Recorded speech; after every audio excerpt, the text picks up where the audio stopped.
Well, who would go so far as to beat up or kill someone to get their shoes or jacket, and why? That's what we're switching our focus to now.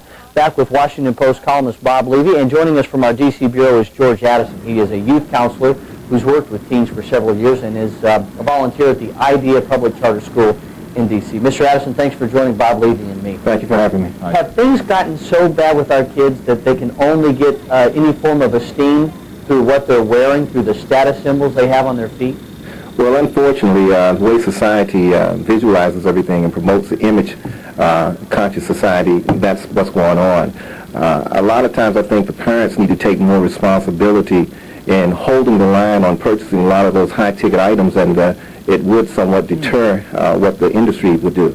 As a result, parents always try to up one other parent. You know, the Joneses try to keep up the Joneses, and many times we see that kids wind up feeling left out and want to be a part of that. And so if they can't get it through legitimate means, they tend to try to find other ways to do it. And in recent years, it's been through violence. Mr. Addison, one of the saddest parts about all of this to me is that a child who buys, let's say, Michael Jordan sneakers is really telling the world, I am not as good as Michael Jordan, and the only way I can ever hope to seem as good as Michael Jordan is to buy sneakers that cost $150. That strikes me as absolutely absurd and really kind of pitiable in a way. Why doesn't it strike the kids this way? Well, we have to remember they are kids, and you know, their minds are shaped and impressioned by what role models we throw out there for them as adults. And it is sad that a lot of parents can't hold the line. I mean, for instance, my daughter asked for those type of sneakers. She wants to spend $150, but I grew up at a time when that was unheard of, and for me it's still unheard of. So we had to compromise pretty much, and I take her to the outlet malls, and she can still get name brand items, but she's not going to spend over $40 for sneakers if I have anything to do with it. Well, nor is wearing a Michael Jordan sneaker going to make you necessarily a better basketball player. Now, again, forgive me if I'm being too logical here, but it just seems to me that if the idea is to be good at basketball, the sneakers won't do it. And if the idea is to be cool, isn't that something that comes from within instead of something you can lace on your feet? Yes, but I think, you know, for instance, when I was growing up, we had PF Flyers, and they told us we could run faster and jump higher. And as a kid, I do recall feeling like I could run faster and jump higher. So it takes the parent to kind of balance that with some realism and get kids focused on what the true purpose of the material things are in our life and how to better use it so that it doesn't become something that will get them killed or jeopardize their future. So one other question, if I can here, and then, Kyle, I will let you get a word in edgewise. Where does a kid get $150 to buy a pair of sneakers? Most of these kids can't afford lunch. That's my point exactly. The parents are feeding into the frenzy as well, and they're subsidizing a lot of these sneakers. Of course, you have kids out there who are doing some things illegally getting that money, but for the most part, the parents are caught up into the hype, and they're supporting the madness by doing that. I think if they showed the industry that they weren't going to go for it, they were going to hold the line on those prices, to make it more common for more kids to have it and take some of the luster off of them. As a result, when they do that, they make them something precious to behold, and kids will just about do anything to get it. All right, let's go to our calls now. We're going to Tanya from Northeast first. Hi, Tanya. Yeah. Hi there. Okay, my comment today is it has nothing to do with the price of the shoes. What it basically comes from is home. The morals are not being put into the children, and where the system fails us at is when you bring children up in front of a judge and someone sits there and says, okay, I'm going to put you on probation. Okay, they're not stiffing the penalties on these minors. Regardless of them being minors, they need to do the time just as if an adult went out there and robbed someone, because that's what's being put into their heads. Tanya, I am not ready to say that a 13-year-old kid with the terrible judgment to shoot another 13-year-old kid over a pair of sneakers should go to jail as if he were an adult. I don't believe that's going to solve anything. No, he shouldn't go to jail, but he should have some type of penalty. Okay, when they get put on probation, what does that teach them? Right. Okay. What Tanya's saying is if someone goes out and does that in part, perhaps, I mean, maybe we can get into all kinds of sociological reasons and so forth, but Tanya, what you're saying is in part someone goes out and does that because they feel there'll be no price to pay for doing it. There'll be no punishment, in other words. Well, I don't think that's right, Tanya and gentlemen. I don't think that any kid can expect, as in the case of the shooting at Union Station the other night, just to walk away from it. children are still subject to arrest and children are still subject to the law. Maybe they won't go to jail, but I suspect this young man who did the shooting is going to be under the watchful eye of the police for a good long time. I'll bet you Tanya's seen a lot of young people get away with a lot of bad stuff, and I'd be willing to bet you that that's part of where her opinion comes from. Well, your caller has a point to a degree that it does start home.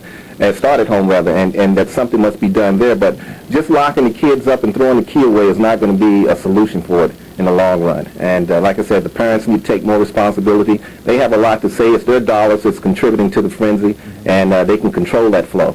Here's the thing, though, as parents, we all want to give our kids the best, you know, and they tell us what they want, and we do give in. We want them to have whatever it takes to be cool. So on the one hand, we're trying to be good parents. On the other hand, we're sort of contributing.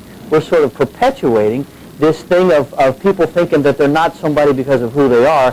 They're somebody because of what they wear. Oh, Kyle, come on now. Nobody's going to point a finger at you and say you're a lousy father because you won't buy your kid $150 sneakers. My kid says that to me. I say, I am sorry. I know I took a vow never to start a sentence with when I was your age. And then I go on to say, when I was your age, I didn't even think about $150 sneakers. I thought about $10 sneakers, and well, the world hasn't changed that much. I'm sorry, no. Here's what's changed. Clothes and shoes and brand names were always status symbols. What's changed to me is, and tell me what you think about this, Mr. Addison, is that when we were their age, people didn't kill each other over these things, and now they have. Isn't that what's changed the most? Well, that's changed, but also I think we were more work-oriented as far as what we wanted and goals. You know, if we wanted a nice pair of sneakers or slacks or whatever that was popular at the time, we were taught to work for them, to be patient and plan and save and all of that. Well, today everything is instant. And so no one has the patience. No one wants to have the patience. Mm-hmm. A lot of times kids say, well, if you're not going to give it to me, I'm going to go out and get it. Because in this world today, you have to take what you want. And that seems to be the message that a lot of the kids are growing up vis-a-vis television and films and like I said, lax parenting in many of their homes. All right, let's go to Amanda from Hyattsville. You there, Amanda? Yeah. Yes, ma'am. Go ahead. I have a comment for you, Kyle, and a comment for you, Mr. Addison. I agree with Tanya with the morals, but I also think it starts with the discipline, because nowadays it's like wrong for you to beat your child. You can't give them a spank on the butt or anything. I remember whenever I was growing up until 6th grade, it was still able for the teachers to give you a nice paddle. And now it seems like everything nowadays, when you go to hit your children or something, it's always 911 and child abuse and children and youth services are involved. Amanda, hitting your child is not going to solve the problem of a kid who thinks it's cool to shoot somebody over sneakers. You don't have to hit a child to get the message across, I don't think. I think children need to hear the word no, and then they need to hear it again. And guess what? Then I think they need to hear it again. But I think Amanda's right that it does come down to discipline. And parents disciplining themselves, saying, you know what, your kid might not like this, but you got to speak up. You got to tell them what's what. And a lot of parents want to be liked by their kids. I mean, for me, it's respect. You may not understand the decision I'm making, but my daughter knows that I'm going to make the best decision for her from love and from caring about her overall. Today, a lot of parents tell me straight up that they want to be liked. Right. And I say, well, you can't be liked and parent too all the time at the same time. Don't we know it? Back with more news talk in just a moment. We are talking about teens and lately how far it seems they're willing to go, maybe even hurting or killing each other over shoes and clothing. 703-912-1430 is our number. We also invite you to check out News Talk on the World Wide Web from anywhere in the world. Just go to news8.net and look for What's On Now. There you see us live with streaming audio and video. Be right back.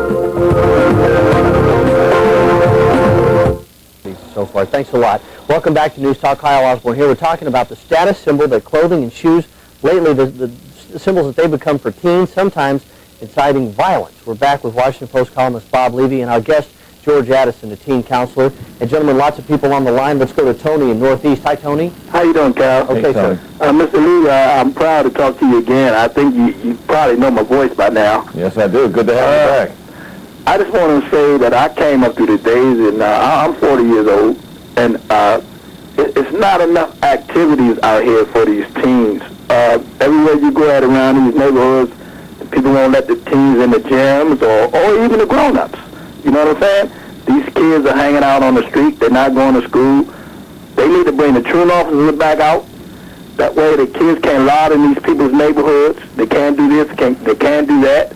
and they need to be spot checked. You know what I'm saying? Tony, I agree absolutely about the truant officers, but I disagree absolutely about this idea that kids have got to be amused 24 hours a day or they're going to start committing crimes and doing other things.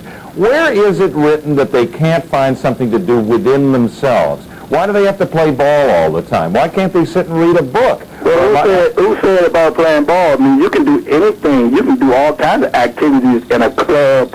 Well, I was raised in Jealous Boys Club, right. And we did everything. But you can also do the same kind of thing if you just sit at home and read a book or even watch television, because who says you have to be down on the corner? What do you really get out of that? Well, Mr. Levy, I want to explain to you the way the generation gap is now today. You have to really basically understand it.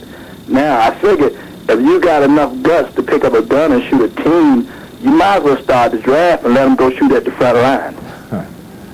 Okay, Tony, I appreciate you calling. Thanks for weighing in on that. I want to know, gentlemen, before I get to the next caller, if there's a way to solve this. I mean, Tony suggests a way to solve it is keep the kids busy doing other things and keep, make them, proactively pursue things to do. What if the value of the shoes were somehow less?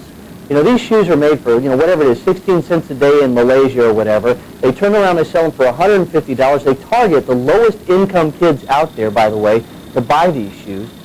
Is it the dollar value of the shoes that would make people fight or even kill each other, or is it the status symbol alone? No, I think they're linked, Kyle. I think the fact that Allen Iverson shoes and Michael Jordan shoes are the most expensive has to do with the image of those two guys.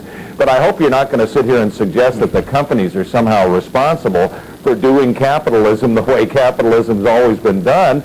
If people are going to pay those kinds of prices, why shouldn't the company give those put those merchandise out on the I agree with that. I mean, the market dictates what they produce, and if parents continue to contribute to the madness financially for those kids to do those type of things, then they're going to always have something out there that another kid wants, and if another kid can't afford it, another kid will take it.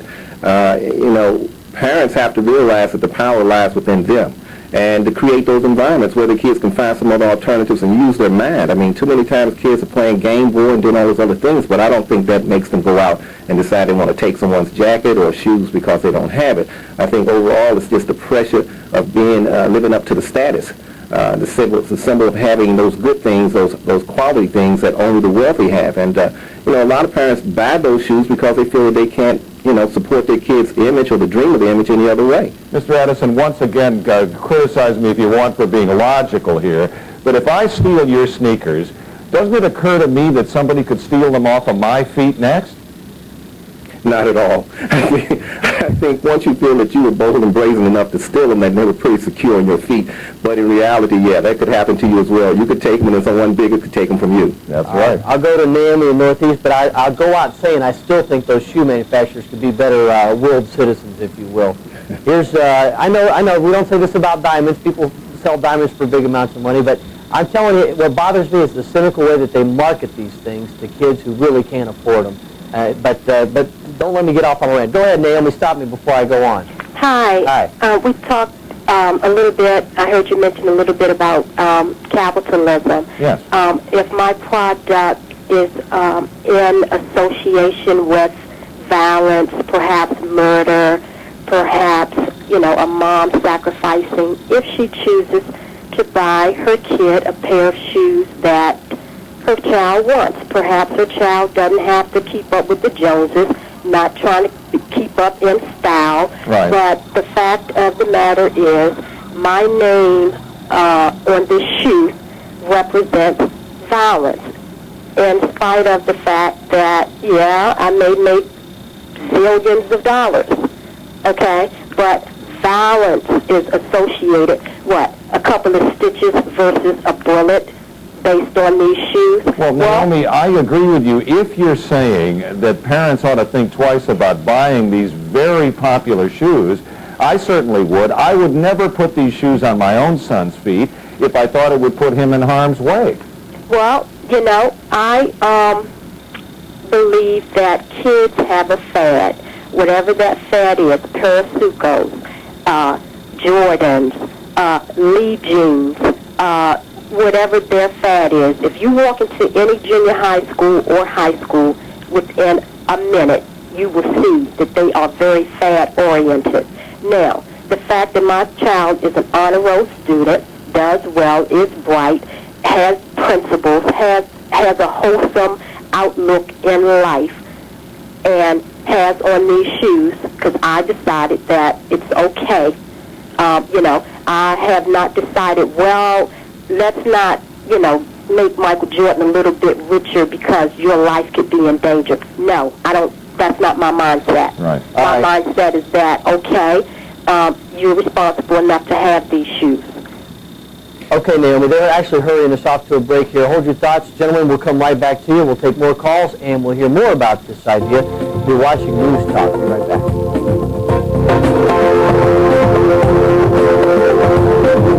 Surprised if they're not better. U.D. Chang from Chesapeake Investment Services. Thanks a lot.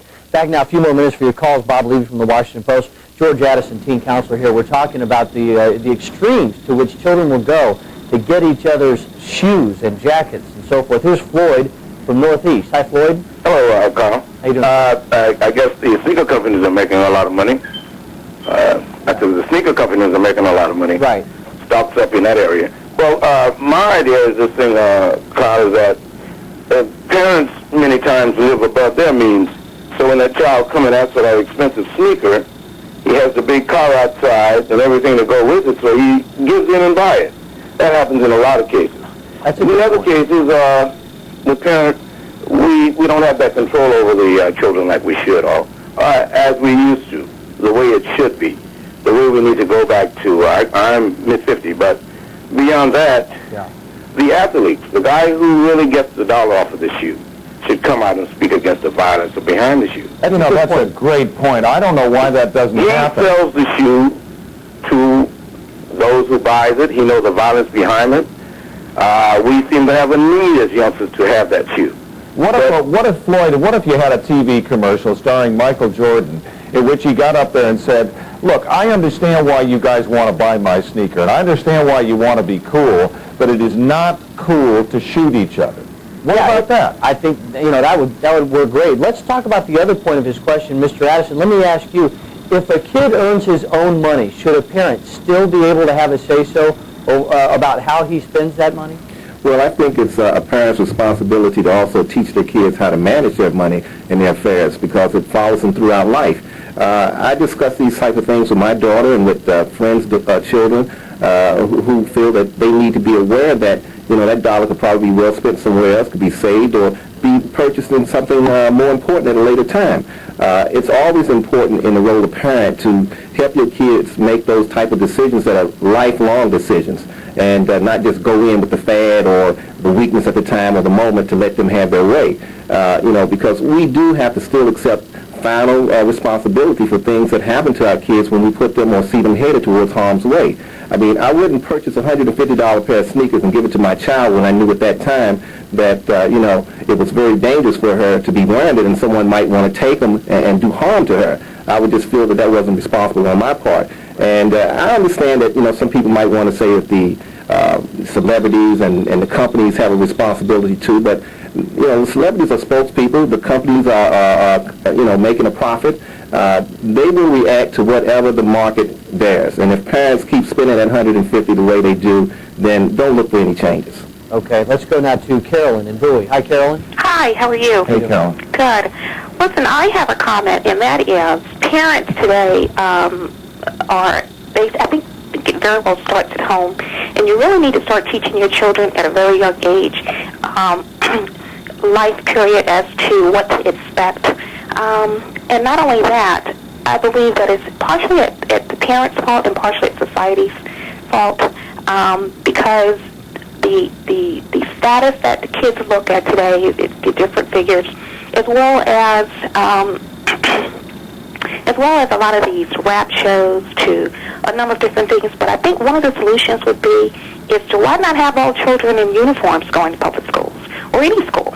So therefore, kids can't look at each other and basically say, oh, well, you're wearing this or you're wearing that. If I'm not mistakenly, last year it was a jacket. A kid was killed over a jacket. Well, ma'am, I think that's an interesting idea, but I think it would treat the symptom and not the cause. Really, the problem is, what is inside the soul of a kid that would make him shoot another kid over a jacket or a pair of sneakers? until you treat that, you can do all sorts of things, and it really won't solve very much. Mr. Addison, I guess in Baltimore they've had some experience with this. Do you think there are good results to be had from that idea of school uniforms, for instance? School uniforms? Yes, sir. Well, my daughter, her school, she's in the Midwest, her school, they had uniforms, and we saw a reduction in a lot of fights over jackets, which was about a year or so ago in the Midwest. It was a big thing with jackets. But, you know, like you said, the symptom is more important than the item or clothing. Society involves all of us, and everyone has to make a conscious effort to do something differently as parents and adults and responsible citizens to change the trend. We can't keep thinking that the kids can do it on their own. We can't keep thinking that society or the justice system will do it for us. We have to realize that society and the justice system comes back to us as individuals. And so until parents and organizations start working collectively together, then the problem will probably be with us for some time. George Addison, teen counselor, a volunteer at the Idea Public Charter School. Thank you very much for being with us today. Appreciate it. Thanks for having me. Quick break. We're coming right back with weather, traffic, and Bob Levy's final thoughts on this subject. Coming right back.